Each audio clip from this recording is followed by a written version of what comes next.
Hello and welcome to our latest webinar. I'm Dr. Katie Williams, and apologies, the technology is just letting me down a little bit here. As you can see, we have Alison Buttery on screen and Steph Quintrell, who are our two guests this afternoon. So as always, we will be recording this webinar and it will be available to view on the Dengie YouTube channel in a few days' time. Just takes a little bit of tweaking and editing, and then we'll get it posted for you. We're going to do some questions and answers at the end of each presenter's session, and then we'll have a Q&A at the end if we have time to do that. So my first speaker today is Alison Buttery. She has started, I think, her career as a equine lecturer at a university or college, and has since then become much more involved in coaching and inspiring riders and helping with their confidence. And Alison, I think you're going to share your own screen, so I will hand over to you without further ado. Thank you. Let's see if I can make this work as I think it should. We'll do the technical thing.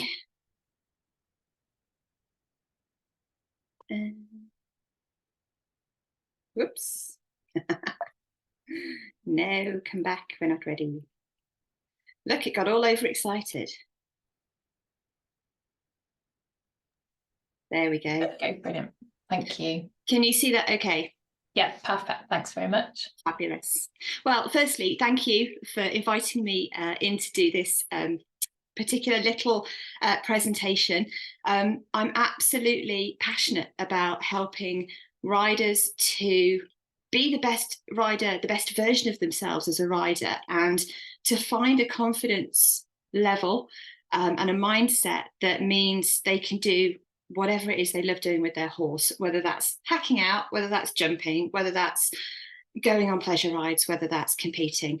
And because I'm so passionate about this, there is just, it is huge. There's loads of things that we can all do to boost our mindset and our confidence around riding and around horses.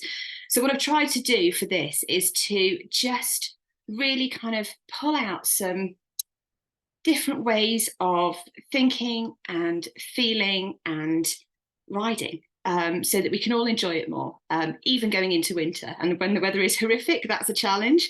But I hope some of this resonates. We're going to touch on a few different things, techniques, ideas, approaches that there might be something in here that helps you, that means you can take away from this and go and try it and explore it and make some real tangible changes in how you feel about riding. So I'll try not to witter on too much, and I've got Katie primed to tell me to get a shimmy on.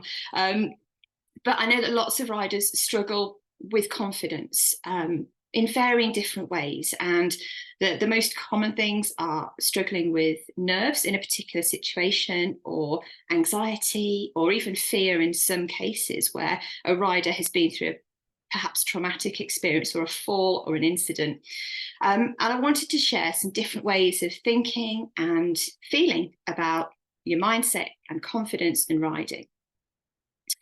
So when we find ourselves experiencing those nerves or anxiety and have general confidence wobbles, it can feel a little bit in our mind like we're a passenger on a bus.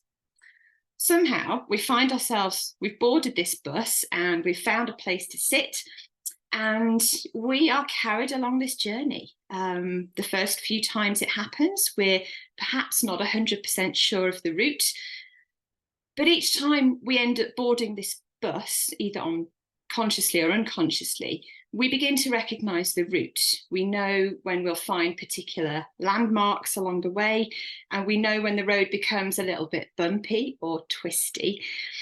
And we find ourselves automatically carried along a predictable route based on getting on the bus, choosing to get on the bus at some point. So we get on this bus, which takes us to in realms of anxiety or nerves, and it takes us somewhere we may not ever want to go in the first place. So we somehow know that we know when to board this bus, there's a trigger, there's an environmental trigger, or somebody says something, or our horse does something, and we get on this bus and we find a seat and we reach that destination of nerves or anxiety or discomfort or worries or fear, whatever it might be. Whether we planned it or not, it just becomes something that we have created a habit around at a particular time. A bit like how our mind plays tricks on us, how it can hijack us and create habitual patterns of thinking and feeling and doing around riding. So the trick here is to know that you can choose or not, choose to get on this bus or not. You don't have to get on the bus. There are other options available to you. You don't have to flag it down in a particular environment or situation. You can find a different bus going on a different route to a different place if you choose. There are other options out there. You might even take this a step further and you might learn to drive the bus. So you start to manage what happens in your mind around riding. So you start to decide where you want to go. What is your desired outcome? What's the best case outcome around riding your horse today? And actually how you get there. What's the process that you can put in place to help you get to that destination? So I love this quote from Wayne Dyer: when we change the way we look at things, the things we look at change. Shifting our perception around our experience or our situation, finding different ways of exploring our situation and thinking, what other opportunities or possibilities are available to me right now? Because when we're struggling with nerves or anxiety, it can feel very much like tunnel vision. All we can see is those things that we don't want to happen. And when we start to shift our perspective, we can explore other possibilities as well. Because it's tough, isn't it? Sometimes it can feel really uncomfortable. So when we start to change our perception of an experience or an event or a situation, we start to open up that tunnel and be able to see a better view, and more options become available to us. So let's talk a little bit around where you are right now in your riding journey. And it's important to remember that your current position, where you are today and how you feel today about riding, is a result of your past experiences, and more importantly, the meanings that your mind has given those past experiences. What are the stories that your mind has created around a particular incident or a fall or a spook or a thing that's happened? You might have had ups and downs, but every experience you've had has shaped you. Whether it's good, bad, or ugly, every experience has shaped how you feel today. And that can be for good, and actually it could be a negative impact as well. But the important bit here is that the way you have interpreted those moments has a massive impact on how you see yourself and how you see your own riding abilities, and how able you feel to cope with the unexpected, because there is the unexpected stuff. It happens, doesn't it?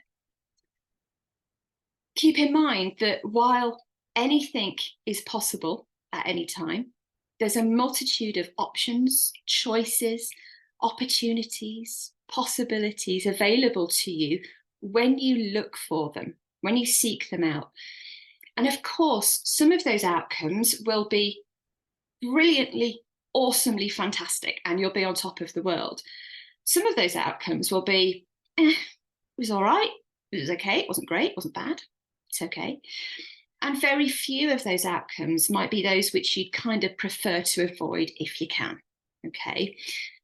Remember that amazing experiences happen when you actively seek them out, you take action, even if it's teeny tiny steps to stretch your comfort zone.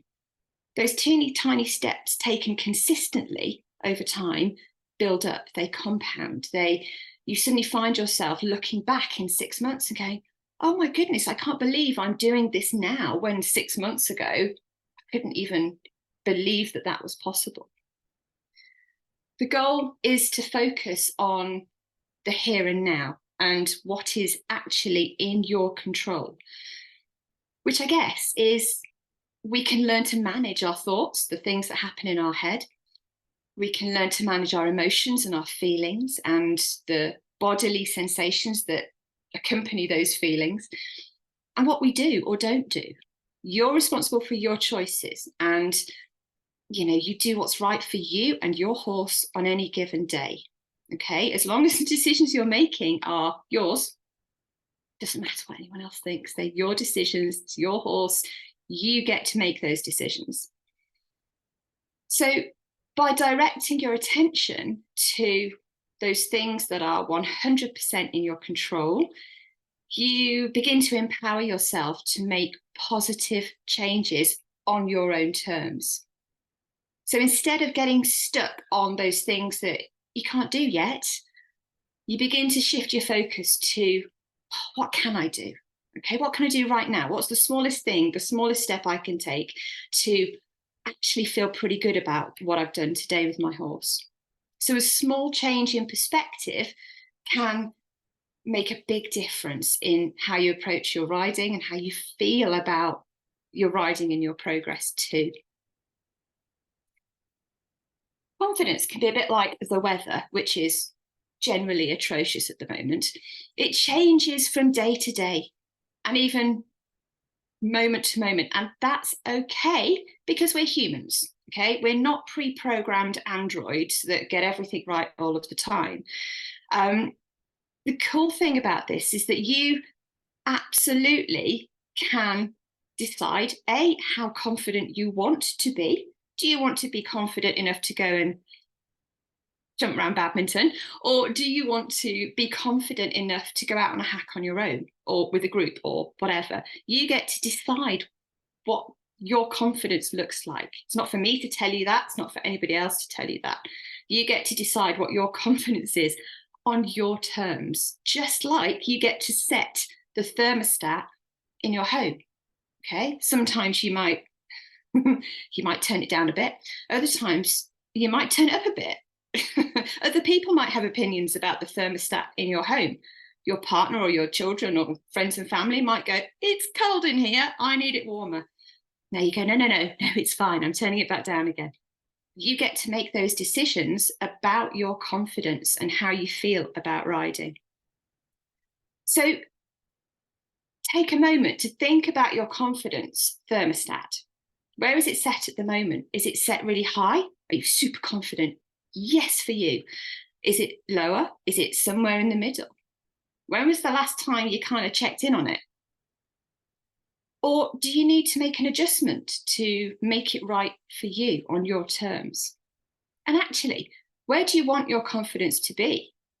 And it depends which way you look at this. Are you going to be a cool customer? Are you going to be cool and calm and dial it down a little bit?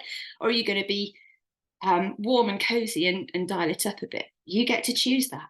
Okay, so what level of confidence is right for you and your horse? That's entirely your choice, what you want that to be. Everyone has their own tools and techniques that will work best for them. You might have tried a few things in the past. You might have tried all kind of, I'm trying not to do the brand thing. You might have tried, let's say, breathing techniques. You might have tried some sort of patterns and things that you do to make you feel more confident. You might be doing some grounding techniques, or you might be somebody who sings when they get nervous. Singing out loud is a great technique. So you may already have things that you know work for you. But how often do you use them? Or have you forgotten that things worked for you in the past and now you don't do them? So take a moment and sort of even get a notepad and pen and jot down, hang on a minute, what has worked for me in the past? Is it breathing techniques? Is it singing? Is it chatting away to your best buddy while you're hacking out? Is it grooming in a certain way? You know, those pre-ride routines can also be really helpful. When you know that you follow a process, that can give structure and confidence as well. But the joy in this is that your confidence toolkit, the techniques and the things that work for you, won't be the same for everybody. You know, you'll have things that work really well for you, and I might have things that work for me. Steph might have other techniques that work for her. And that's okay, because we're all individuals. But we're not going to stop there. What new strategies could you test out? Not everything's going to work for you, and that's fine. But what could you go and test and see if it does work? There's always room to explore and find new ways and new tools that kind of get you to where you want to be. So where will you choose to set your confidence thermostat setting? Where do you want it to be? And how much change do you want to make from where you are now to your ideal thermostat setting? God, that's difficult to say, isn't it? Thermostat setting. Right, let's talk mind games briefly as I can. So our mind is an amazing thing. There are two general parts to the mind. This is not anatomically, we're not talking biologically here, we're talking functionally, if you like. The first part is our conscious mind, which is logical, rational, follows instructions. But actually, the more powerful part of our mind is our unconscious mind. It drives the vast majority of our beliefs, our thoughts, our feelings, our actions, our habits. And actually, when we start to manage our unconscious mind more effectively, we start to unpick those old habits and stories that have been holding us back, that have been making us feel nervous and worried about a particular thing. The one thing I want you to think about and know in terms of the unconscious mind is that it is always working with positive intention. All right. And that majority, the main positive intention that your unconscious mind has is to keep you safe. Now, how it does that is often not terribly helpful or enjoyable. But it's doing it, the nerves you experience, the fear, the anxiety, all of that is protective, okay? Your unconscious mind is going, I'm recognizing or I'm imagining a threat here, and I need to keep you safe and in one piece. So the good news is that what you're experiencing is entirely good. It means that you are operating exactly as you should, as a sensible human. But the next step is kind of reprogramming that response and acknowledging that you feel a particular way, but sort of looking for ways to turn it around and actually change those unhelpful responses to slightly more helpful ones. But it does have the best of intentions, I promise you that. A useful exercise in terms of this is to find some distance from the thoughts that you might have. So you might be thinking, and this is just an example, please don't add this to your repertoire, my horse is going to spook. Okay, that's a thought. I've had that thought in the past. Oh, it's coming, here we go. And that's going to make anybody anxious. But if we change it to, I notice I'm thinking that my horse might spook, you get some distance from that thought. And you get to either choose to listen to that thought or go, thanks for that, but no, actually, I'm going to sit up, I'm going to breathe into my diaphragm, and I'm just going to take a moment. That you don't have to go with that thought if it appears, okay? So the language we use is really important, but finding ways to distance yourself a little bit from the thoughts that are causing you discomfort allows you to manage them better. There's loads of different ways to do that, but I'm wittering and I'll move on. Another idea that is sometimes useful is around having a confidence bank account. So this applies as much to your horse in terms of training as it does our own mindset and confidence. But what if you made more deposits into your confidence bank account? You had more positive experiences and steps forward and effort put into testing things out than you did withdrawals. You know, we all get things wrong. Our horses get things wrong. We get things wrong. The key is to have more in your confidence bank account so that when we do get it wrong, you've still got some confidence left. Okay, so think about how you can build your confidence bank account to be in the positive.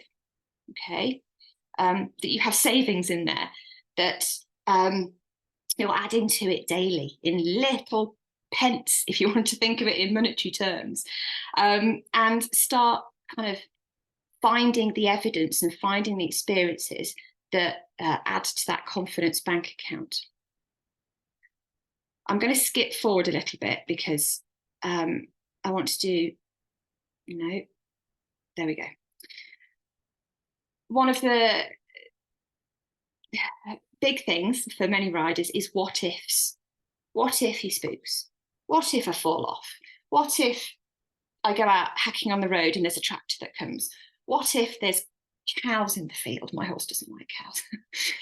Those what ifs that come up so easily because our mind is has evolved to be a prediction machine, to look out for potential threats and to imagine and predict those threats. Whether they're actually there or not is immaterial to the unconscious mind. So we default to a negative what if XYZ happens. And it gives us tunnel vision. It gives us, we zone in on those potential perceived threats.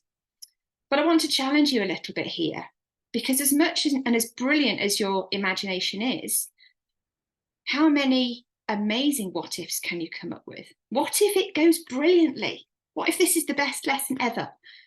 What if it's the best ride ever? You try a new route and you're hacking and oh my goodness, it was fantastic. The views at the top of this particular hill were fantastic. What if you and your horse have the very best time together today? Is that not the most amazing outcome you could have? To enjoy that partnership and to have the best time together. So I want to challenge you, for every possible negative what if you come up with, I want you to counteract it.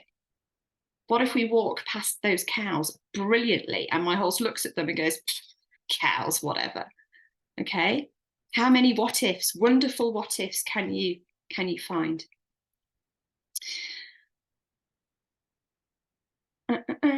Right. Please get help if you are struggling with your nerves and anxiety and confidence. You don't have to stay stuck. You don't have to stay in that negative headspace. Okay, it takes a decision to try out lots of different things to find what works for you, but it's entirely possible if you want it.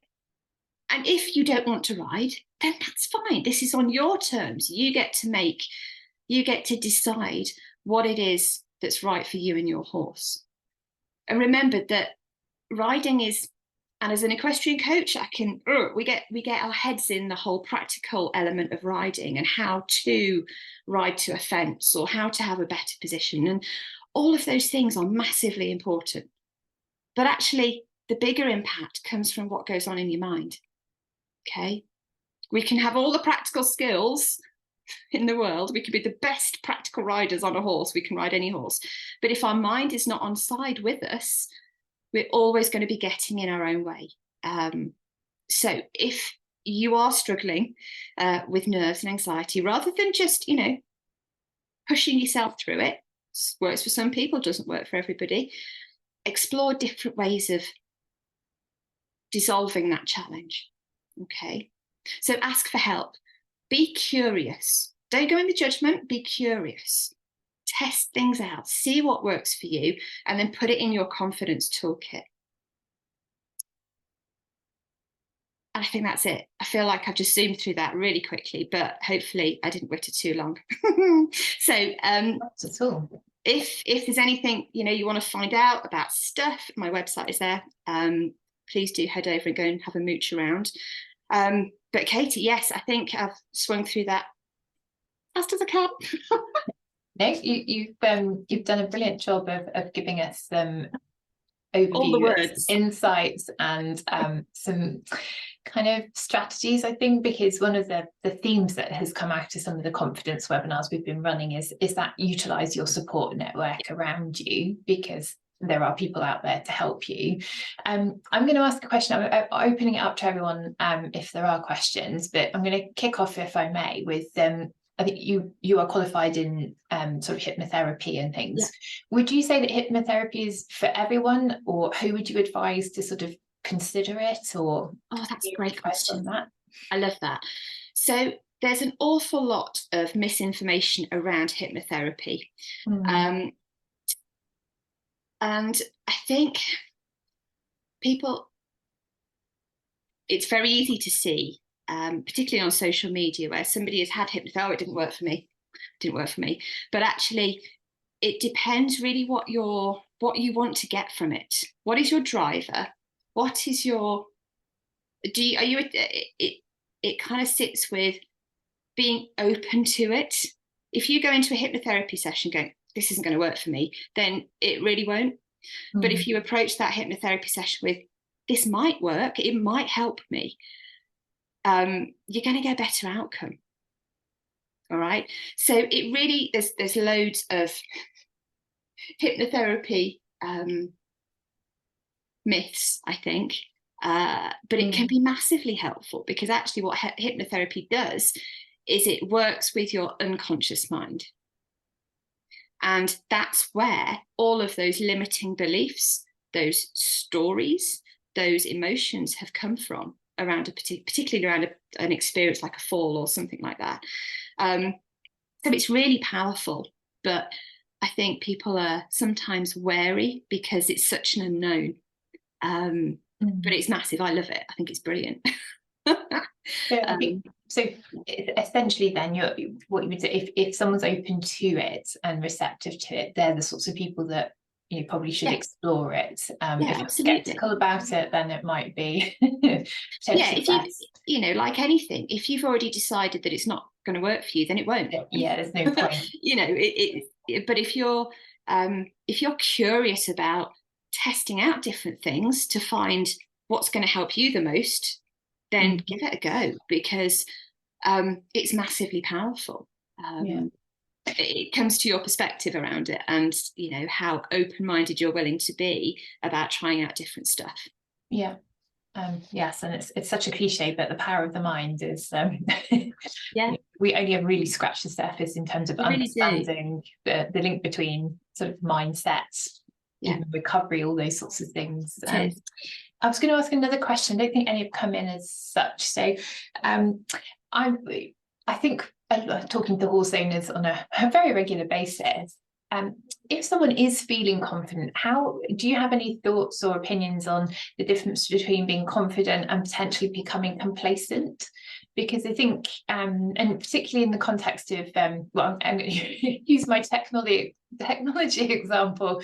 I felt confident with Zoom, and then something happens and you suddenly think, oh my gosh, was I just really complacent? It just didn't work. But on a more serious note, in terms of sport, you have to be confident to be successful, but there is always that danger of potentially becoming complacent. And how does someone sort of differentiate between the two feelings, really? So I think that's a really interesting question, because, and there's two elements to my answer, I think, around, you mentioned you have to be confident to be successful. I think that depends on how you define success. Well, yes, I suppose that's the perception, isn't it? I was thinking of elite sports people, you kind of hear them talking about it. And I think around success, there's so many factors that impact it. It's for me, that's about riding with intention. What is the outcome? What is my purpose in doing, riding, going to this competition, for example? What is because we can't control whether we win or not, whether we gain a score or not. That's out of our control. But what we can do is to ride intentionally, to give that horse confidence, to develop skills, to test our training, to see how rideable that horse was. So a little bit, it's about taking confidence comes when we let go of the stuff that we can't control, like a judge's mark or a bit of feedback or a score. We can't change that, but what we can do is ride to our best and find a way to get the best out of our horse. Around complacency, I think that's a really interesting word, because is that it's okay for confidence to go up and down, for some days us to feel better than others. Complacency, I think complacency is almost, I'm scared to not be confident. Right. If you're worried about being complacent, it could be that, well, if I'm complacent, therefore I'm not confident. The flip side of that is actually, are you complacent, or is it just automatic that you're so confident that actually it's okay that if it doesn't go quite to plan or as well as you'd hoped? Yeah. So there's two kind of sides to that, really, I guess. You take the example around that you mentioned around technology and Zoom. You were still confident. It didn't go quite as you planned, but Yeah. you managed it and it worked. And here we are having a bit of a chat. So does that make you less confident? No, just means that it didn't go quite as you thought it might. Yes, it means you just double check and do your prep even more the next time. And I think a lot of this is being okay with making mistakes too, or things not going to plan. There's nothing in life that will 1,000,000% always be perfect, because it just won't. And if that's what we're measuring ourselves against, we're not going to feel that confident, because it's unachievable. So I think, in a very long-winded answer, I think there's a few things wrapped up in that. Yes, and I think, from my personal experience, the kind of what you hear time and again is people becoming less confident because they're worrying about what others think, and if it isn't perfect, and sort of being judged by other people. Well, actually, as you've brilliantly articulated, none of us are perfect, and if we're striving for perfection every single time, we're all going to be completely lacking in confidence and self-belief. So it's that process of that fear of judgment, or mind reading what somebody else is thinking. You've made it up, it's in your head, you don't know what they're thinking. And you're only ever seeing a tiny snapshot of somebody else's life. You don't know what's the backstory. They might be looking at you as a rider going, oh my goodness, doesn't she look fantastic? Where inside you're like, I have worked so hard to be here, there's so much that I'm trying to make happen, that you only see a snapshot, never the full story. So it's real. I completely, as you've explained, that lots of riders struggle with that fear of what other people think, or and it can be debilitating, but it doesn't have to be. That's around changing your perception of and letting go of what other, if other people have an opinion, that's fine, that's their opinion, you don't have to take it, it's theirs. I respect your opinion, thank you, great, but that's not mine, that's yours, and that's fine. I'm not going to take that in, because ultimately we're all doing the best we can, aren't we, with what we've got. It's and sometimes it works out, sometimes it doesn't, but we can always take something, some learning, some feedback, feed forward. We can find that little nugget of something in a really rubbish situation to help us move forward. And it might be in a different direction, but there's always something we can take from it. Brilliant, thank you. I think we will move on, if you're happy to sort of be around and participate in another Q&A if any come in through the rest of the presentation. Absolutely. That's wonderful. Thank you very much, Alison, for getting us started. And so to my next guest, who is Steph Quintrell, and Steph's been riding for 22 years and has been a para rider since 2019, when she became suddenly unwell and was subsequently diagnosed with a neurological condition. Steph's also the operations manager for the not-for-profit organisation Forces Wise Challenge, and in June 2023 Steph participated in her own challenge, which became what is believed to be the first para equestrian with her level of disability to ride by horseback across the World War II escape lines through the Pyrenees mountains. I've had a sneak preview of some of the pictures and the video, so we're in for a treat, and I think the best way I can sum it up is prepare to be inspired. So without further ado, Steph, now you have put your trust in my technology skills, so bear with me while I get Zoom to behave. That's just because I didn't trust my own technical skills on this one, so I thought I'd leave it to you. Yes, this could have been a really false move. Right. Hopefully, if I do from current slide, are you seeing the right slides? Let me just see what I've got. No, you're seeing it in presenter view. Let me switch, bear with me. I was trying to stop it doing this earlier, and then I got in a right kerfuffle. So I think that should be the right way around now. Yeah, looks good to me. As long as I'm hoping, Alison, can you see just the two pictures on there? Yeah, we're good then. We're good. Perfect, brilliant. So over to you, Steph. And if you just give me the nod, I will forward a slide when you need me to. Great, thank you so much. So first of all, yeah, I just want to say thank you to Katie and the Dengie team for inviting me to speak to you today, and for everyone tuning in to listen. Hopefully me talking will be as interesting as following on from that fab presentation Alison just gave. So before I talk about the expedition that I was on, I just thought it'd be really great to give a bit of background on sort of my life before I talk about Ride to Freedom, our expedition. So I'm 32 years old. Wife to a soldier and mum to a 6-year-old boy, Dylan. We're currently living in the East Midlands, which is where my husband's posted to, but I'm from the south of England in Hampshire. I'm lucky enough to own the most incredible horse. Her name's Bubba, who you can see in the pictures, and I will go on to talk about her a little bit more shortly, but also own a very cheeky and exceptionally high maintenance miniature Shetland cross miniature pony. He stands at just over 8.5 hands high and causes far more trouble than Bubba would ever cause us. So yeah, I've been riding from a really young age, and in that time I've been fortunate enough to ride lots of different horses, as well as owning my own. I competed in pony club teams, was out competing most weekends when I was a teenager, and generally got lots of great experience riding lots of different horses. To sort of put that into perspective, I was that teenager that would get on absolutely anything, and the more challenging the horse, the more fun I had riding it. I was always the one that was volunteering to get on my friends' horses who they were struggling to manage. However, that fearless attitude didn't stay with me as I became an adult. And actually, when I became a mum was when my confidence took a massive nosedive.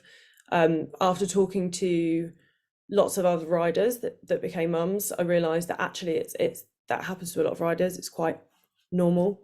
And actually, it just sort of showed me that I just needed to work through it at my own pace. So in 2018, I lost my gorgeous 17-3 Dutch warm blood just to old age, and I vowed that I would never get another horse again. I couldn't bear the thought of the heartbreak of losing another one. However, that didn't last long, of course, and 6 weeks later was when we purchased Bubba from a really good friend of mine. She's everything that I don't typically like in horses. So she's a Welsh D standing at 15-1 with lots of hair. I prefer my big striking warm bloods, but Bubba turned out to be the best decision that I could ever have made when it comes to my life with equines. So I'd owned Bubba for just under a year when July 2019 came along, and as Katie mentioned, life changed for us, took a dramatic turn for me and my family. I became very unwell very quickly, very suddenly unwell, and after investigations, numerous appointments to see different specialists, I was diagnosed with complex functional neurological disorder, which in basic terms is a condition that causes the issues with how the brain sends and receives messages, so with the rest of the body, and that can affect every single part of the body. It's a condition that sits a bit like a spectrum. So some people living with it will be quite mildly affected, and they can lead a normal life, the life they're used to living. And then there's the other end of the spectrum, which is where I sit, where the health is exceptionally complex, lots and lots of symptoms to manage, and it affects lots of parts of the body. Within 48 hours of becoming unwell, I was using a wheelchair, could only just about stand unaided. 2 weeks later, I lost the use in all of my fingers on my right hand, and that use has never returned. I'm still have no use in those fingers. I started having functional seizures, was living in extreme pain 24/7, and trying to manage a whole host of other really debilitating symptoms, which really evolved over that next 4 months. By that point, I was then fully dependent on a wheelchair with no ability to weight bear either. From the point of becoming unwell in the July, riding was basically off the table for me at that time. I couldn't even hold my own weight up in my wheelchair, let alone be able to sit on a horse. And that year, I remember actually saying to my husband many times that we should just sell the horses, get rid of everything. Life felt like a really dark tunnel, and it really felt like there was no end sight in view. It just didn't feel like it was ever going to happen again. Luckily for me, my husband told me I was being ridiculous, and that he loved the fact that seeing the joy the horses brought me was enough to make it all worthwhile. So at that point, that was where my husband started parking me in the corner of Bubble's stable. I would just sit and just be with her. I'd be wrapped up in blankets, and I'd just listen to her munching her hay and smell that horsey smell that I'm sure we all love. And it was then that we realised really what Bubba was providing me with, and that was a type of therapy that actually you can't get anywhere else. No other health professional could offer me therapy like I was getting just from being with Bubba. And those hours spent just sitting with her, just letting her come to me, sniffing around me, breathing on me, sniffing for food, turned out to be the most valuable hours that I could have spent in that time. We built a relationship beyond what I actually ever even imagined was possible between a human and a horse. We just had that opportunity to really connect. And from then, that's when she started really looking after me. She's very protective over me. She sees herself as this real mum, and likes to be watching me all the time when I'm at the stables, and has this fantastic way of just knowing when something's up. So maybe I'm feeling more unwell, maybe I've got a seizure coming. She seems to spot it before I do, and she'll find a way to draw my husband's attention to it. And that bond we created over that 2 years of me not being able to ride, I believe is what made the process of getting back in the saddle, as I have done, so much easier and actually safer than I expected it would be. So fast forwarding on to 2021, I was physically finally able to get back in the saddle, and had built my strength and stamina up from there. To begin with, my husband would just lift me into the saddle, and I would just sit there for a few minutes, and I just loved that feeling of being back on her again. That was enough at that point, just sitting on her. And then it would, next it would be that I would be led around in the yard for a few steps. And Bubba was incredible at just looking after me. She walked like this quiet little lamb. She wouldn't put her foot out of place so that she didn't unbalance me. She was very different to the horse that I had brought and was riding. She just really took everything slowly and calmly and quietly. And I do think that giving her the opportunity to build that relationship with me, getting used to my wheelchair being around her, wheeling around her, and giving her an opportunity to get used to the different version of what I am now to what I was when I brought her, I think set her up for that real success that we had when I started riding again. So over those next few months, as my strength in the saddle increased, I became more balanced. Mine and Bubba's relationship continued to develop, and I became more confident and stable while sitting in the saddle. Bubba started to show me again those glimpses of this feisty, fun girl that she is from being ridden, that she'd been prior to my health deteriorating, and we started having real fun together again. our bond was stronger than it had ever been. We really fed off each other's confidence. We started riding for longer distances, going for long gallops, started jumping again, and actually even started going cross-country jumping again.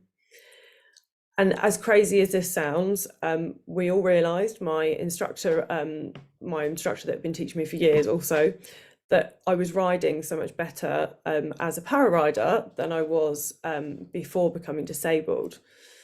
I think that a big chunk of that has got to be the confidence that I have in mine and Bubba's relationship. It allowed me that freedom to get used to being back in the saddle and to work on what I needed to work on, to adjust to what I was physically capable of doing, and what physically had to change from when I was riding before being disabled. I also think that becoming disabled actually gave me a really different outlook on life as well, and on riding. It just made me view things really differently. Physically, obviously, my disability changed my body, and therefore changed the way I rode. But actually, it definitely did more than just change my body. It did change the way I viewed everything in life. I could no longer get on with the things that I once would have. I had to think about every little thing. With my legs having now very little power, I realised quickly that Bubba wasn't recognising my aids that I was trying to give her, as my legs weren't strong enough. So if we just pop onto the next slide, please, Katie. So at that point, it was about looking at what can I do to increase the way improve the way I could communicate with Bubba. So I started, for example, riding with rollerball spurs, and that enabled me to communicate really clearly and effectively with her, so that she knew exactly what I was asking. With having no use in my fingers and having to wear a fixed splint all the time when I'm riding, I couldn't hold standard reins. So after kind of looking into what options there were out there, and asking on some para-equestrian Facebook groups, I found the most incredible bridle fitter who makes specialist power reins for riders like me. What she made was a set of reins that the left rein is a completely normal standard rein, but the right one is looped. So it's got 4 loops on it, and what that allows me to do is hold that rein with my splint on, which obviously stops the fingers moving. And being able to ride with 2 reins was massively game-changing for me. Like, I couldn't ride how I do now if I didn't have those reins. I found as well, once I'd become disabled, that actually I was forced to relax more in the saddle, because my body cannot physically react as quickly as it would have when I was able-bodied. I just don't physically have that capacity for my body to move as quickly, which means I don't stiffen up in the saddle. So where I once may have, when my horse spooked, sort of panicked and stiffened in the saddle, I just don't have that kind of, my body can't react that quickly. So what it does mean is that I just kind of go with the horse, and actually for big spooks, that's really handy, because I just kind of move with the horse. And also I could no longer rely on the strength that I once had in my arms and legs, because it physically isn't there anymore. The strength from my whole body isn't there anymore. So I had, no other option but to really work on my core strength, because that's what I needed to ride from. Obviously focusing on that then improved my balance. And as riders, we should all build our core strength. We should all rely less on our arms and legs and more on our own core strength to balance ourselves. But if we're being honest, at times I'm sure we can all be a bit lazy with this. I definitely was prior to being disabled. But having that ability to rely on my arms and my legs, and that having that taken away from me, meant that I had no other option other than to dedicate the time I was in the saddle to really building that core strength, and then in turn improving my riding. So if we can change slides, please. So riding in itself has brought so much joy back into my life. It provided me with great opportunities and has given me a goal to work towards, so that even on my hardest days, when I'm struggling with day-to-day life the most, I had something I physically needed to keep getting up for each day. But this year I took it one rather giant step further, when I embarked on a challenging expedition alongside the most incredible team of Forces Wives that I could have asked for. And I will just talk about that shortly. So after having to give up my career of over 10 years, when I became unwell, I never imagined that I would ever even be able to work again. I certainly never imagined that I would find the most amazing organisation and become its operations manager. So Forces Wives Challenge, as Katie mentioned at the beginning there, is a not-for-profit organisation. We have over 1,350 members who are all women, with partners in the armed forces, both currently serving and veterans. We all share a love and a passion for adventure, and our aim is to unite our members with adventure and challenge, so that we can build friendships, boost our confidence, build resilience, so that we can all tackle the challenges that military life brings. And being a part of a military family it does bring a lot of challenges. The challenges that we are involved with, they range from, we have day adventures in the UK, climbing mountains, open water swimming, to weekends where we might be summiting multiple peaks, learning bushcraft while camping in forests, to mountain biking around Loch Ness and wilderness canoeing in Sweden, and then our bigger expeditions, such as a team climbing the world's highest volcano and having the world's first all-female team reenact the daring Heroes of Telemark mission in Norway last year. And yeah, this year, Forces Wives Challenge achieved another world's first when, alongside that team of ladies, so you can see in the picture now, I became the first wheelchair-dependent person to ride by horseback across the Pyrenees mountains from France to Spain, following those World War II freedom trails. So starting on the 26th of June this year, we rode across the mountains for 5 days, covering a total of 130 kilometres, and tackling some of what was the most difficult terrain. The expedition was called Ride to Freedom, and as I said, we followed the remote mountain passes in the Pyrenees, which are aptly named the Freedom Trails. They were used as escape routes for downed airmen and women, as well as Jewish refugees during World War II who were fleeing France in fear of their lives, going over to safety. We covered this terrain with sheer drops next to us, exceptionally steep ascents and descents, falling rocks coming down. We had the extra challenge of the mountains being home to the most unbelievably rapidly changing weather. On the second day of the trek, we had extreme heat to contend with.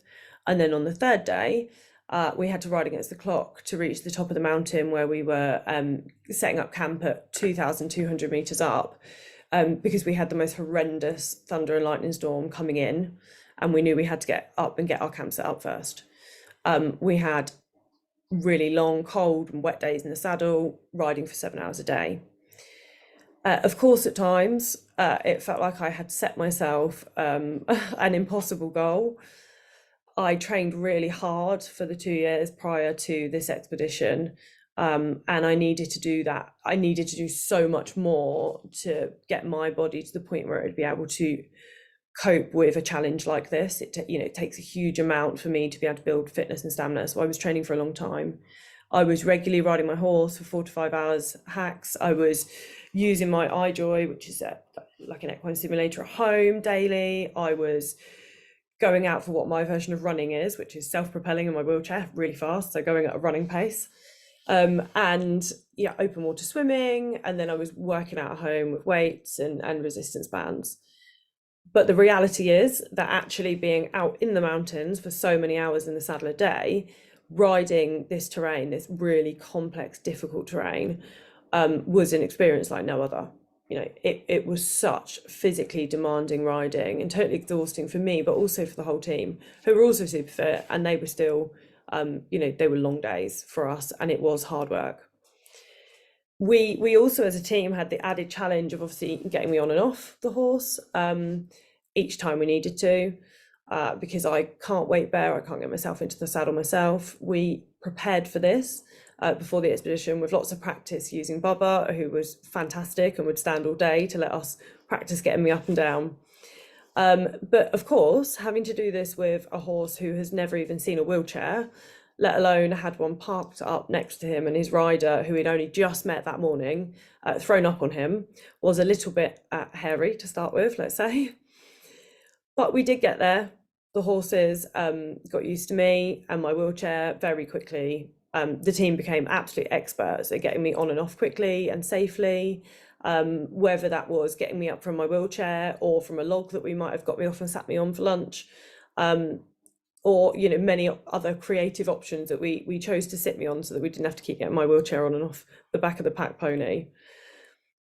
There were parts of the trek over the last 3 days where the rest of the team had to get off and lead their horses due to the difficulty of the ground and how difficult it was for the horses to walk over. But of course, it wasn't an option for me. I had to stay in the saddle all the time. But Govan, our fantastic guide, whose horses they are, put me on his most experienced horses. Actually, I rode 2 horses for that reason exactly, because he knew there were going to be times when the rest of the girls would be leading. But obviously that wasn't going to happen for me. If you can change slide, Katie, please. So I'd like to touch on the horses that we were riding out there. They're the most beautiful horses. They're called the Marennes, and they're native to the Ariège region of the Pyrenees. As I said, they belong to Govan, who was our brilliant guide. He breeds all the horses himself and trains them. And these horses spend the first 3 years of their life sort of semi-wild in the mountains. They're out there to gain the experience and knowledge they need to be able to become the perfect trekking horse. And they really did demonstrate these skills. I mean, you can see the type of terrain in the image on the left there, that actually they negotiated this terrain like experts. I mean, I definitely would never dream of taking my horse over there. And I mean, Bubba is exceptionally sure-footed, but this was trained like no other. I really can't put into words how difficult it was.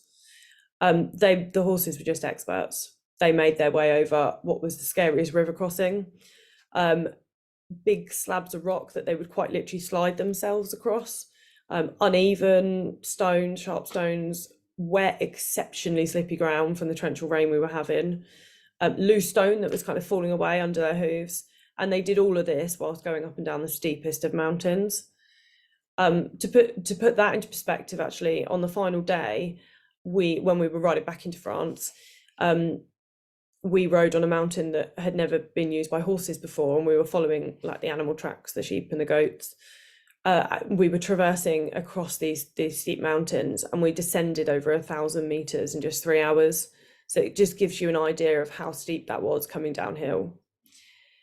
And I must specifically mention our pack pony for the week. His name is Cusco. He's the picture you can see there on the left with the beautiful mountains in the background, and he's got my wheelchair strapped to the back of him. And I mean, this pony was beyond words incredible. He carried my wheelchair the whole time I was riding, so he carried that across the mountains for the whole 5 days. He carried it under obstacles that I can honestly say I did not think he was going to fit under, but he proved me wrong pretty much every time. There was, he just knew the width and height of the load. He learned that so quickly, up to the exact millimeter, that he was, by the end of the first morning, he knew exactly how high and wide that load was. And other than one time, which I'll talk about, he didn't touch the wheelchair on anything. There was one rather scary moment, but looking back, really quite funny. When we were heading up into the mountains after we'd been on a kind of narrow track, and Cusco decided that he would take a slightly different track to us. He didn't want to follow the other 9 horses that were going up this track, and he'd take a slightly different one. And he cut through the bushes where there was no track until he made a little track opening, and he kind of appeared, ploughed through these bushes, taking these big kind of bramble type foliage on the front of him, and he actually scraped under this very old disused bus shelter type thing. It was this old structure, which we all kind of panicked a little bit, thinking the wheelchair was going to be left behind, stuck to that structure. But actually, the wheelchair took no damage, but the shelter had definitely now seen better days. So if you can just pop on to the next slide, please. So given that Cusco, the pack pony, as well as the rest of the herd, had never even seen a wheelchair before when we first met them, they all did that classic, what is that look, when, you know, heads in the air, prancing feet, snorting, eyes, you know, they really looked panicked as they walked down the lane towards me, and I sat at the bottom waiting for them all to come be brought in. They just adjusted so quickly.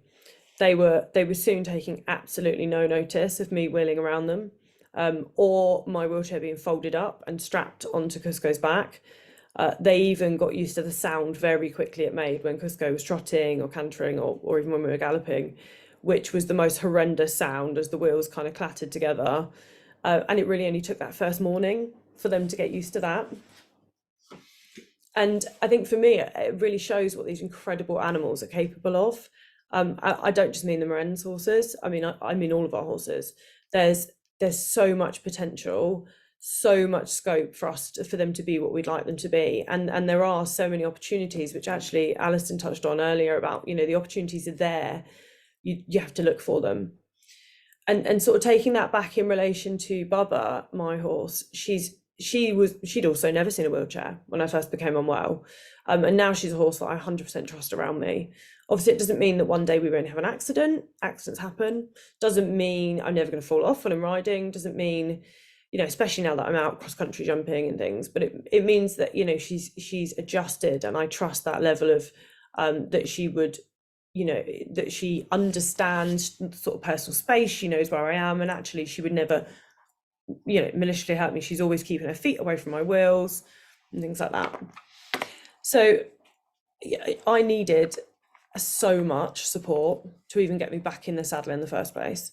I've been really fortunate enough to have support through my whole journey to riding successfully again, and I also know when I need to ask for help now. I having a disability such as mine and the health conditions that I live with means that I can't do everything anymore. That's a fact. I just can't do everything that I once would have.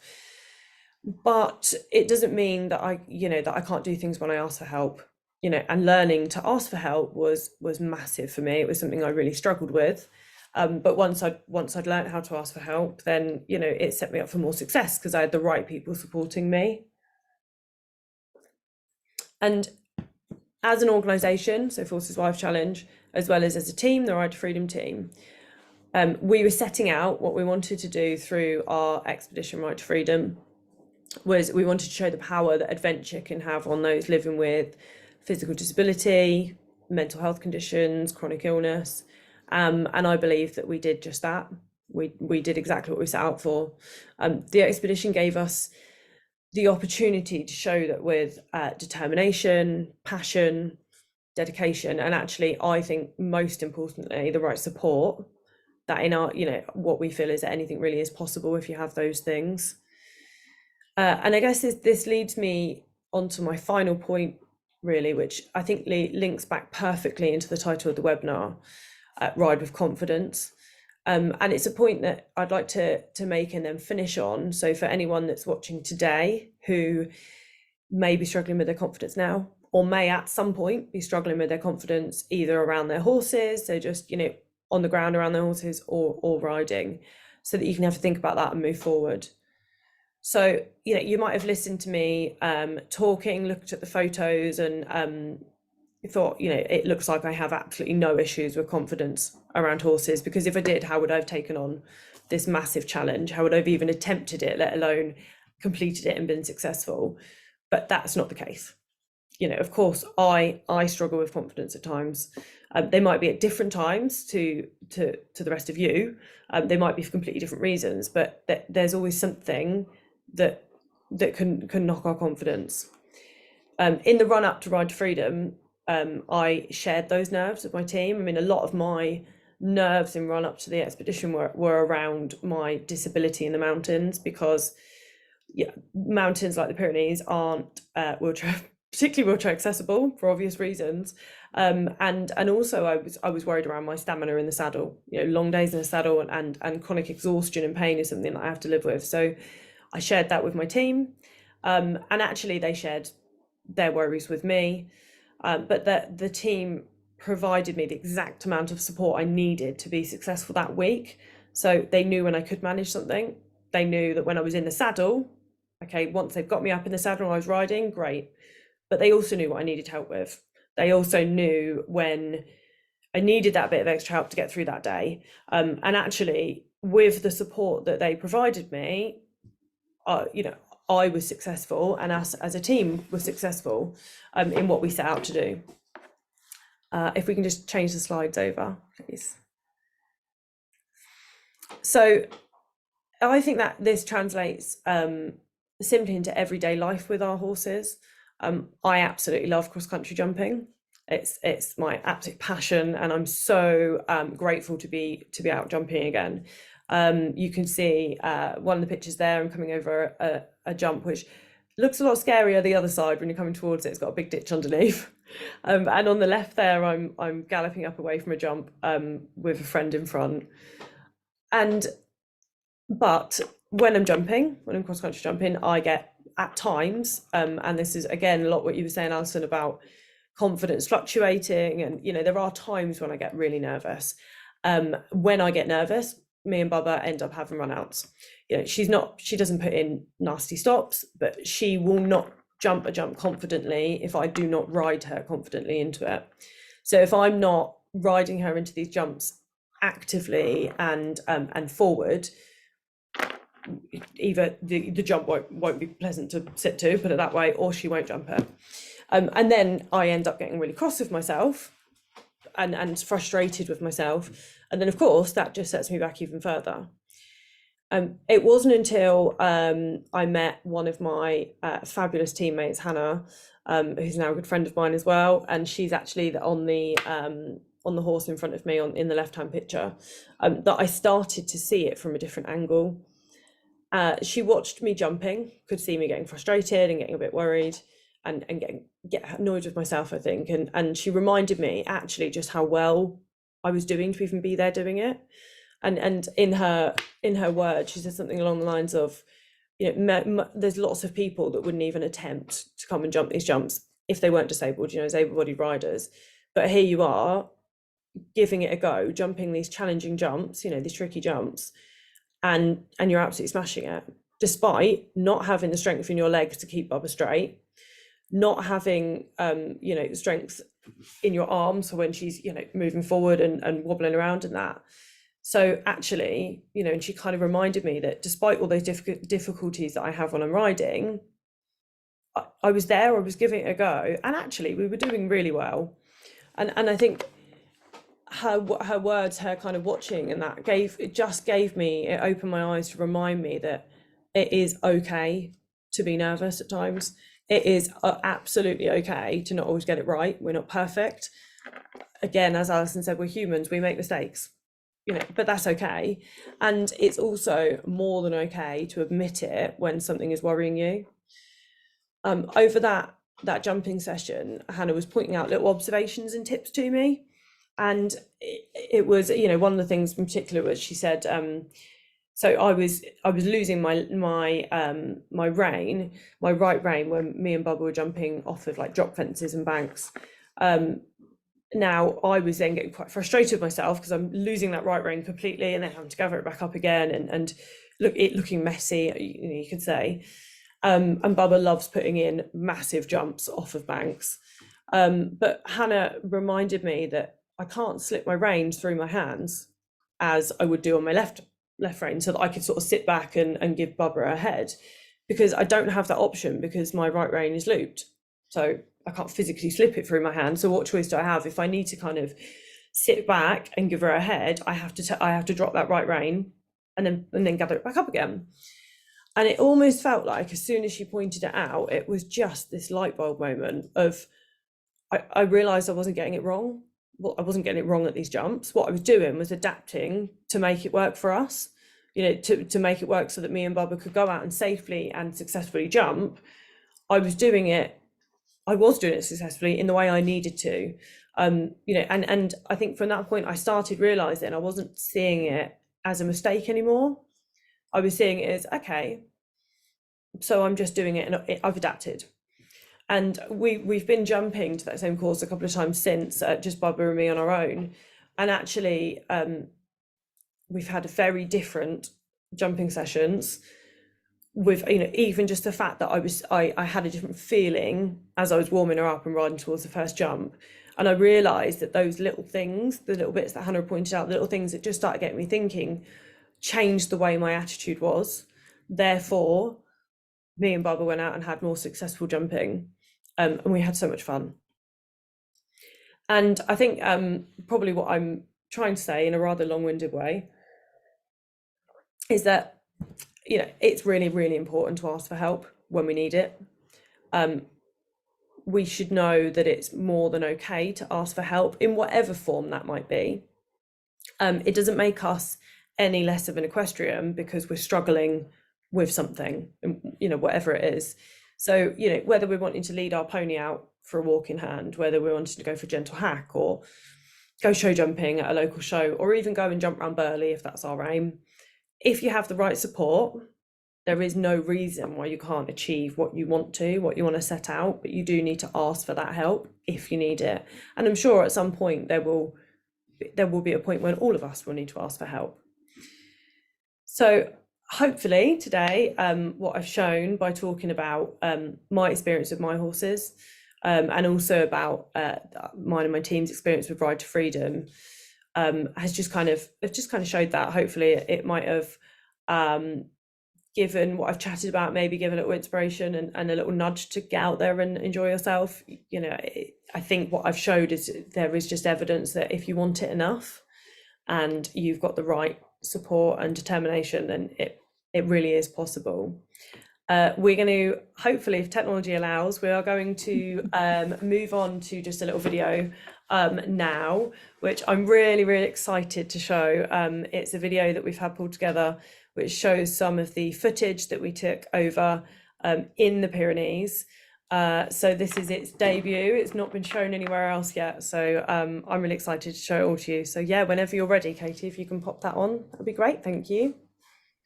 Bear with me, everyone. Right. You'll have to tell me if you can hear okay. I can hear it, I think.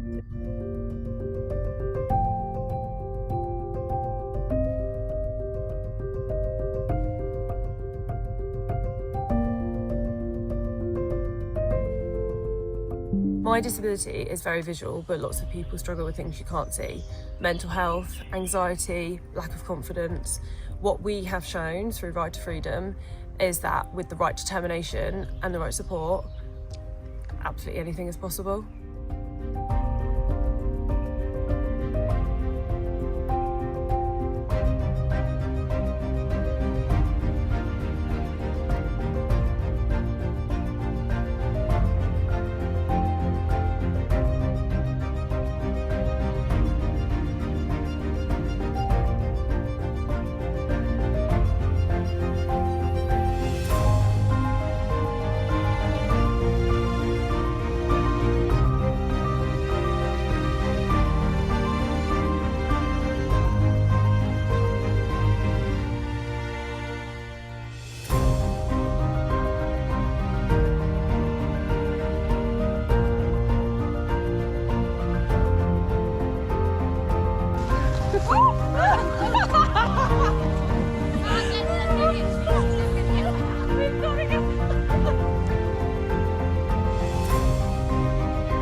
This has actually made me realise that what being a forces wife is.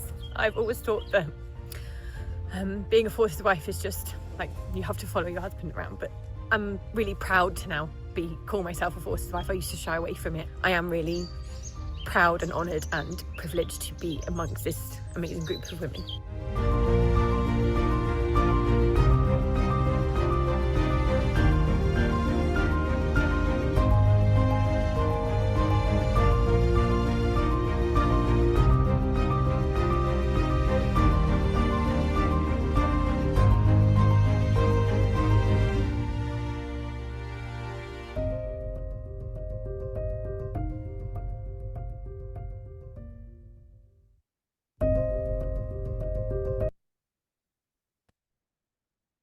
Amazing, Steph. Thank you so much. Yeah, I've tried really hard to watch that so many times so that I don't cry. Well, But me I'm too, still and I sitting wasn't there even getting on a the bit, ride. yeah, I just get a little bit emotional watching it back. So Oh no, thank you very much. not at all. Thank you. And I think we've got, if I just move that, because we've got your final slide, which I need to go back to, because one of my questions is, what's next for you from a challenge perspective? Have you got some things that you are intending to do? Yeah, so nothing set in stone at the minute, but yes, there will be another big challenge. I've got the bug for it now. I think it's hard not to when you go out and do something like that. So I'll just say watch this space on that side of it. There'll be another expedition somewhere on the horizon. But also for me, with my riding and personally, I mean, my aim next year is to get out competing with Bubba. I'm hoping to start doing a little bit of show jumping with her, which is that is very out of my comfort zone. I've always been a cross country jumper. So with the aim of at some point, I'd like to compete in show jumping and para dressage. So yes, watch this space and we'll see where it takes us. Lots to look forward to. And I think the slide hopefully everyone is seeing is the sort of Forces Wife Challenge. So they can follow you on Instagram. There's your hashtags and handles and things on there. And there are other challenges, I believe, that you organise. So if anyone is a Forces Wife, you would very much encourage them to become a member if they're not already, I guess. Yeah, definitely. Yeah, we do lots and lots. And yeah, so if we have got any Forces Wives watching, then yeah, hop over to our website and get in touch. And yes, if you want to keep up with what I'm doing, you can follow and see what adventures come up next. Brilliant. Well, both if you and Alison are happy to hang around, then that would be much appreciated. But I appreciate we're running a little bit longer than anticipated, which is lovely because there's so much information for people. So, but equally, if you have got commitments elsewhere, please feel free to leave. But I'm going to just do a few slides. Really some key points, sort of following on from your challenge and inspired by the idea of endurance and how we actually fuel our horses. And I've got lots of questions, but perhaps chip in as we go through if you like, or maybe if you are still here at the end about things like altitude and how long the horses were actually, or ponies were able to eat for. But I'll just run through some of the key concepts I wanted to just highlight, really. That's just a little bit by introduction about me. But when we talk about endurance, we're really thinking of long distances at low speeds, and probably not quite to the extreme that you did, Steph, but as a sport or a discipline, that is the principle of it. And when we're thinking about the energy that the horse can use when it is working at low intensities, and it's fundamentally sort of fatty acids, which it needs oxygen to be able to utilize, but obviously it can move into anaerobic as well, so in the absence of oxygen, but that comes at a price. So all your waste products from that form of metabolism mean that you eventually have to stop and much more quickly than if you're working when you've got oxygen available. And those sources of fatty acids are coming from fibre and oil, so what we would typically call slow release energy sources. And coincidentally, really, they are the energy that are less likely to result in overexuberant behaviour. So if we want slow and steady exercise and we want steady, calm horses, these are the energy sources that we tend to kind of utilise. And with that in mind, and particularly thinking of what we've just seen, that sort of terrain and the altitude impact, when we think about the time these ponies and horses have to eat when they're working for long intensities, fibre in particular, and as an energy source, is low energy density. So there's not a lot in a small amount of feed. A horse has to eat lots of it to actually get enough energy to fuel them. And if you're working for prolonged periods, and in traditional terms, it might have been an animal ploughing a field. They used to use nose bags for a reason, because they had to put the fuel in when the horse was working all day.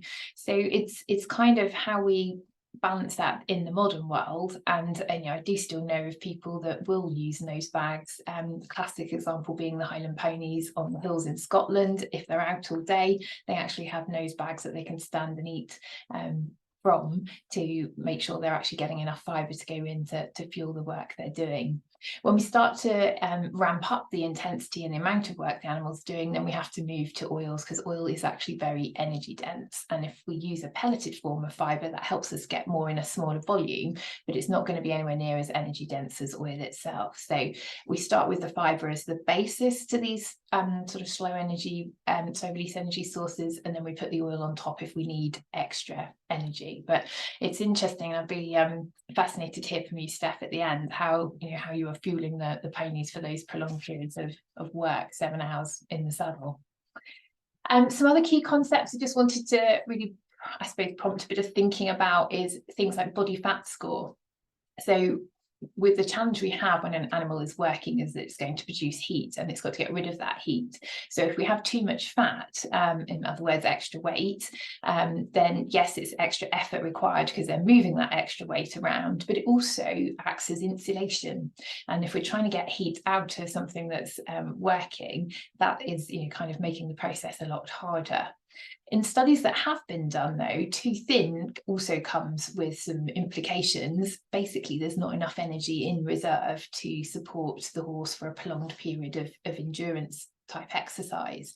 And in one study, they looked at horses that had been disqualified for metabolic reasons, in other words, sort of looking like they were exhausted or fatigued or whatever it might be that would cause them to be disqualified from a race.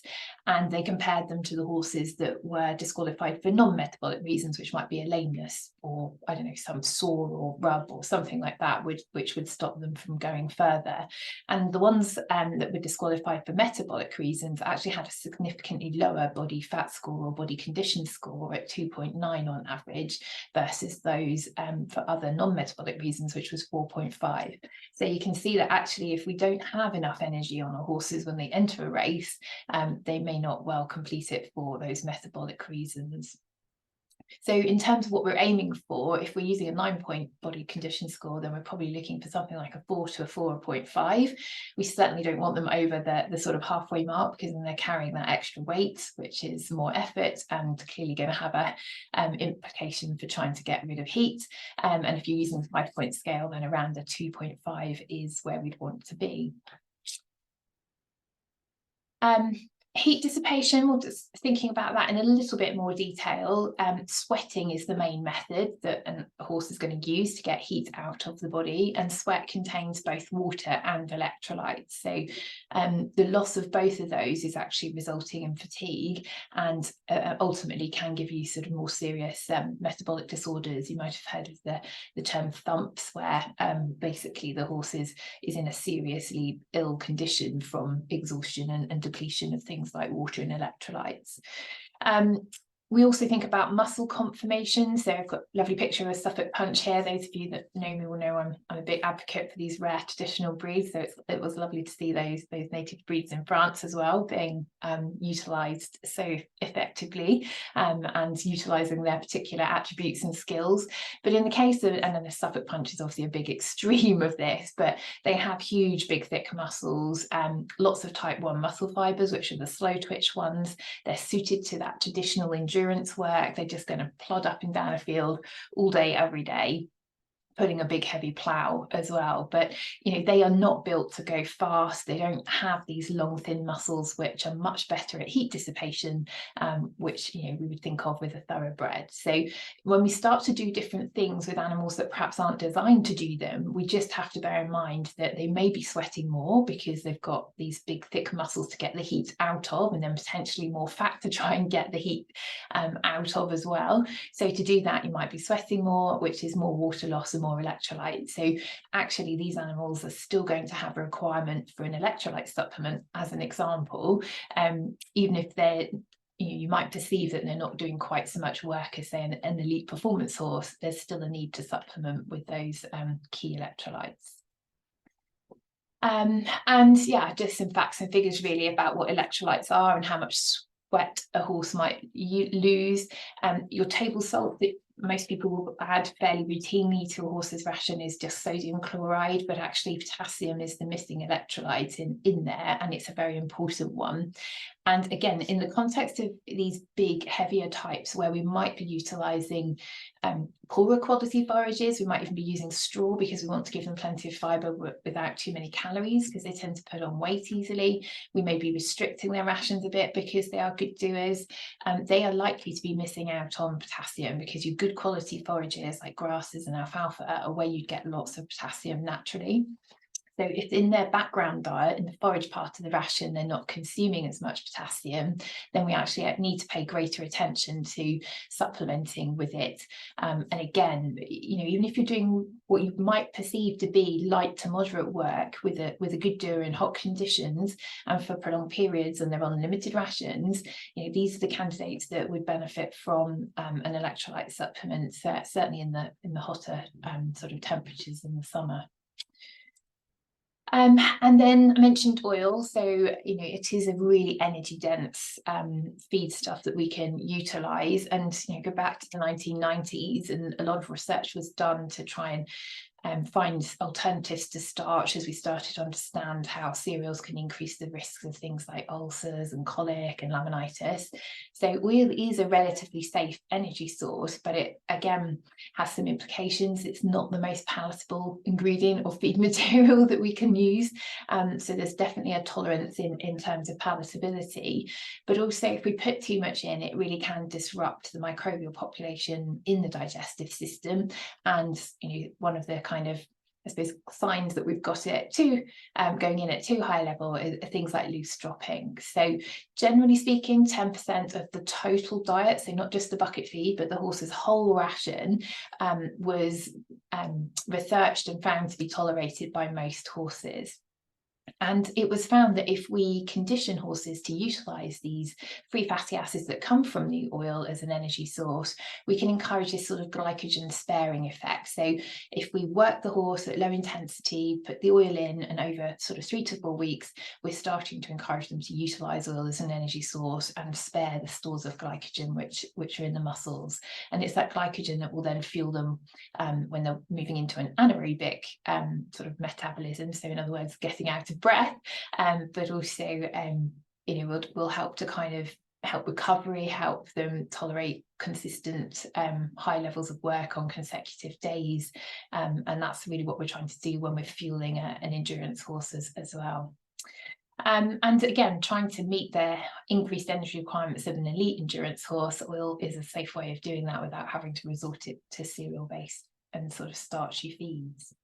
I think in practical terms these days, the sort of level we'd be looking to as a maximum for most horses would be around 5 to 8% of the total diet. It can be a really sort of tall order to try and get them to eat 10%. It is considered to be safe, but I'm not sure it's necessarily the most practical. And as a general rule, if you're sort of horses in light to sort of moderate work, if you're looking for oil as an energy source, then around 1 ml per kilo body weight per day is a sensible level if you're wanting to fuel a reasonable level of sort of moderate intensity work. If you are increasing your oil, then you will need some more vitamin E as well. And again, quite simply, you meet your basic requirements for vitamin E, and then if you need to put in the extra oil, for every ml of oil you add 1 to 1.5 IUs of vitamin E. Now there's lots of numbers and things there. If you find it all really confusing, then that's what nutritionists are there to help you with. So as the theme for today definitely is ask for help. That's what we're here to help you with, is just making sure you're balancing the diet if you're utilising oil as an energy source, and also in the context of your electrolytes as well. So what would a ration for a sort of endurance horse look like? Well, if it's sort of moderate level, and I've given the per feed levels there, so working on the basis of about 3 feeds a day, you can fuel them very easily with good quality fibre sources. So things like alfalfa, in this case I've gone with alpha-8 oil, alpha beets or the unmolashed sugar beet pulp, again because it's a highly digestible fibre source, it's broken down very easily in the digestive system, and because you feed it soaked, you're taking water in, which is often described as the forgotten nutrient because we need to hydrate the animal as well as fuel it. And then you could add some additional oil on the top of the Alfre oil if you wanted to.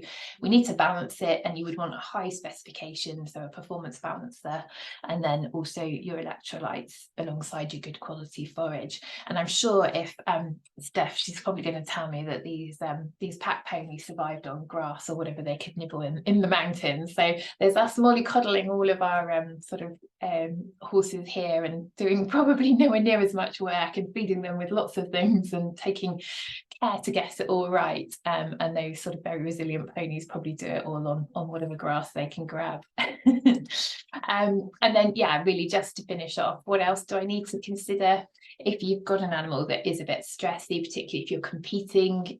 Things like even just going to the loo more frequently. I had a horse that did this. As soon as the lorry started, everything starts to speed up because he's getting excited. And although it wasn't diarrhea as such, just the fact that everything is moving through his digestive system more quickly means that he's potentially going to lose some of those good bacteria. And it opens the door for some of the harmful or pathogenic ones to take advantage of that situation. So again, you might want to think about a digestive aid, something like prebiotics and yeasts, which are often in the balances anyway, but they help to kind of compensate for any impacts of stress, traveling, competing, all that kind of thing. And if you have a poor do it, that's when they really come into their own to try and help them from getting quite so tucked up when you compete. And if you are, one of the aspects of endurance is the repeated sort of training and the impact that has on things like joints and hoof. You have to cover the distance, as Steph said in her preparation. She was hacking for long periods of time.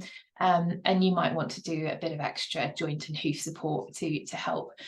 So things like your B vitamins, which biotin is the most commonly talked about one for helping hoof quality. Things like MSM, which is a good source of sulfur to help the sort of structure of the hooves and joints as well, and even things like glucosamine. So they're all things to think about, and just the kind of key points really to round off what I think has been an amazing webinar and discussion. So I am going to open the floor for any questions, and I'm going to invite Steph to tell me if she knows what were the pack ponies fed. Yeah, of course. So interestingly enough, it was quite eye-opening for us, I think all of us riders over there, that the care of them is quite different in a lot of ways. Mm-hmm. I do feel there's a level of we mollycoddle our horses over here, let's put it that way. I do. Yeah. However, so the horses were all fed twice a day, so morning and evening, and they were fed on a pellet type base feed. Okay. A reasonable amount, and that was carried on the days that we couldn't get, on the days that we had, so a couple of the days we had a support crew bring bags and things like that to where we were going. A couple of days we didn't have that, so we had to carry everything that we needed for that night. So on those days, the as you might remember seeing in the picture, the Cusco had the sort of 2 boxes on the side which make up the pack, and the feed was stored in there, the right amount was all stored in there. So they'd be fed twice a day from those bags, which is really interesting because I've never used them over here. So I was a bit like, oh, okay, I didn't realize that was a thing. So they were fed twice a day. They were out obviously all the time. They weren't being ridden. They were out wherever we'd stopped and we were staying. Govan had a area that he was able to use, and every one of those areas had incredibly good quality grazing. Not grazed on very much because obviously he's the one using them, and a couple of nights we'd literally make a pen out of like a little bit of an electric fence where we were next to where we were camping, and then they would eat there. And then when we were stopped during the daytime, if we stopped at all, so for example for lunch when we'd all get off, they'd all have their bridles taken straight off and they would all eat wherever we were. They would just free graze. A couple of the stops we tied them if there was the opportunity, but if not they would just graze next to us. And so they had that they had that constant opportunity to graze because each time we stopped they could. So they did get their hard feed twice a day. I for the life of me can't remember what hard feed it was, but it was a pelleted type feed. And so they did have a lot put in, but then they needed it because it was, especially on the second day when it was really hot, and and there's they were really hot and sweaty. It was a they need a huge amount of energy to be able to what they were doing. Yeah. And did you find the altitude had any impact on you, because you were quite a long way up? We were a long way up. We weren't sort of high enough to be majorly concerned over altitude sickness. No, but in terms of tiredness, a few of the girls said about that kind of feeling a bit breathless. They were struggling with that, that breathless feeling. I think tiredness is hard for me personally to judge because of my tiredness levels anyway. I definitely think when we were at that really high point, there were definitely a few of us were saying that you could feel it, you could feel that was difficult. But the ponies they're just so used to being they're used to it, aren't they? And nothing to them. And it's I suppose we all kind of talk about the air being a bit thinner. It just doesn't feel like there's the oxygen, which is a real colloquial way of kind of trying to explain it. But I was just thinking, the cyclists and runners and things go to those kind of heights to try and increase things like red blood cells and all that kind of oxygen carrying capacity. So over a period of time you obviously adapt, but you're there for a relatively short time. But fascinating. Alison, Steph, thank you very much. I don't think any questions have come in, unless you've got any for each other. I'm so grateful for you giving up so much time and just sharing your knowledge, experience, and Steph, just what an amazing ride that was. And I'm so envious that there's the scenery and what you got to experience. I'm sure it was no easy ride, but it wasn't, but it was worth it. Definitely. I mean, how rewarding. So thank you both. As I said, if those still watching, we've obviously been recording, so it will be posted on YouTube. We'll send links to everyone. So again, Steph, Alison, if you want to share it, utilize it, please do. But thank you so much. And you really have shown us how to ride with confidence. So thank you. Thanks so much for having us on. I'm going to end for all. Thank you. Take care, guys. Thank you very much. Bye. Bye.